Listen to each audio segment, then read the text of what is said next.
Sveiki, mīļie draugi un skatītāji! Šajā reizē par interesantām lietām, kas notiek mūsu valstī, kuras citreiz lasot un skatoties internetā, gribās vien pasmaidīt par to, kas šobrīd notiek. Tik daudz ļoti dažādas amoralitātes, un vienlaikus manā skatījumā tās ir kaut kādas ķēdītas pakārtotās likumsakarības. Un manā skatījumā tā ķēdīte sākās kaut kur vēl stipri 2000. gados, bet viņa tika mainīta, manuprāt, 2016. gadā, ja nešaubu. Jā, 2016. gadā, 27. aprīlī, kad tika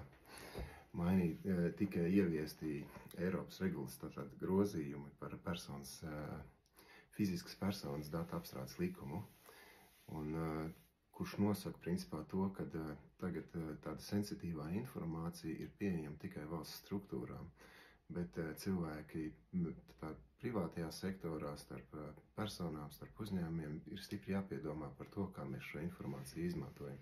Pretējā gadījumā jūs varat tikt sodīti par to, vai respektīvi pret jums var celt dažādas prasības tiesā par to, ka jūs pārkāpjat šo likumu par fiziskas personas datu aizsardzības likumu un tā kā saturu kaut kādā jomā, tā kā pievērsiet tam uzmanību.